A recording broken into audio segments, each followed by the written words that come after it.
দর্শক, গত কয়েকদিন আগে সাভারের রানা প্লাজা ধসে পড়েছে। স্বরাষ্ট্রমন্ত্রী বলেছেন হরতাল পালনকারী ক্রিকেটাররা তারা পিলার ধরে নাড়াচাড়া করেছে, পরে 9 তলা ভবনটি মাটিতে ধসে পড়েছে। এই এলাকায় এই মৌলবাদী বিএনপি এদের হরতালের জন্য আহ্বান জানানো হচ্ছিল এবং আমাকে বলা হয়েছে যে হরতাল সমর্থক কতিপয় আপনার ভাড়াটের লোক সেখানে যে এই যে ভাঙ্গা দালান ছিল বা যা ফাটাল ধরা দেওয়াল ছিল সেই দেওয়ালের বিভিন্ন স্তম্ভ নিয়ে নাড়াচাড়া করে এবং এদের যে গেট বা দরওয়াজা ছিল মূল সেটা নিয়েও দরজা করে। স্বরাষ্ট্রমন্ত্রীর এই মন্তব্য সম্পর্কে সাবেক স্বরাষ্ট্রমন্ত্রী নাসিম সাহেব বলেছেন তিনি পাগল ও বেয়াকুব। এটা পাগল বেয়াকুব, কার পাঠিয়ে দেবো? শেখ হাসিনা নেতৃত্বে চাই এরকম একটা পাগল মন্ত্রী পরিষদে কিভাবে সুযোগ পায় সে সম্পর্কে খতিয়ে দেখা উচিত। অনতি বিলম্বে ওকে পাবনায় পাঠিয়ে দিন, যার খরচ আমি দেবো। সুরক্ষা কান ফাটিয়ে দেবো। আর এদিকে নচিনের রাস্তা প্রদর্শনকালে যোগাযোগ মন্ত্রী ওবায়দুল কাদের বলেছেন তিনি একটি ডিজিটাল পাগল। আমরা বিভিন্ন জায়গায় পাগল দেখি, এইরকম একটা ডিজিটাল পাগল মন্ত্রী পরিষদে থেকে কিভাবে কার্য সম্পাদন করে এটা আমার বোধগম্য নয়। তিনি একটা ডিজিটাল পাগল এবং বোকাচোদা। আর এদিকে দপ্তরের মন্ত্রী সুরজিৎ বলেছেন তিনি বয়সের ভারে আবল তাবল বলছেন। আমি রোডে ঘাটে নামলে আমাকে কালো বিড়াল বলে। বস্তায় নাকি ভর্তি আমি টাকা চুরি করেছি। সাংবিধানিক ভাবে এবং রাষ্ট্রীয় গণতান্ত্রিক ভাবে যদি এটা অসংশোধনমূলক কাজ হয় তাহলে স্বরাষ্ট্রমন্ত্রী পাগল এবং বেয়াদব যিনি নীতিপূর্বে নারীর কথা বলেছেন সেটা কেমনে ঠিক হয়? শেখ হাসিনাকে অনুরোধ করবো, দেখেন আমি খালি আছি, আমাকে যদি এই পদ দেওয়া হয় সুচারুভাবে গণতান্ত্রিকভাবে জবাবদিহিতামূলক আমি চেষ্টা করে যাব। অনতিবিলম্বে ওনাকে অপসারিত করে আমাকে দেওয়া হোক, ভালোই হবে দেখতেছি। আর আমাকে কালো বিড়ালও বলবে না, আমি আর টাকাও মারবো না।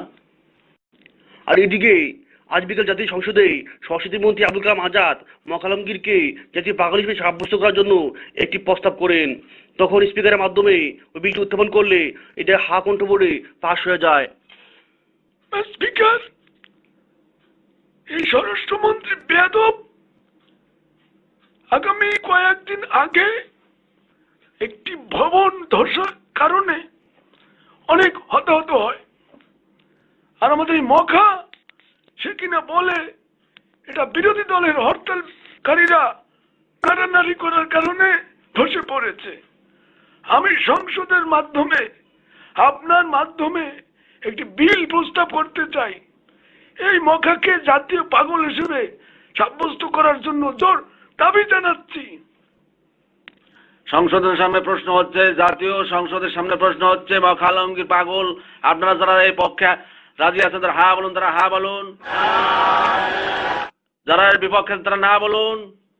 আমার মনে হয় হা জয়যুক্ত হচ্ছে, হা জয়যুক্ত। অতএব এই জাতীয় সংসদের সামনে প্রশ্নে সবাই হা জয়যুক্তের মাধ্যমে এই মখালমগীর জাতীয় পাগল হিসেবে সাব্যস্ত হইল। আর এদিকে বিরোধী নেত্রী খালেদা জিয়া সংবাদ সম্মেলনে বলেছেন এ সরকারের আমলে শুধু মোহাম্মদ ধস নয় আর অনেক কিছু ধস হয়েছে। তিনি বলেন মন্ত্রিপরিষদ থেকে মহাকে বাদ দিয়ে যাতে কলঙ্কমুক্ত করতে হবে। প্রিয় দেশবাসী, আপনারা জানেন গত কয়েকদিন আগে সাভারে ভবন ধস হয়েছে। সেখানে মানবিক বিপর্যয় ঘটেছে, অনেক হতাহত এবং মৃত্যু হয়েছে। আমরা অত্যন্ত গভীরভাবে শোকাহত।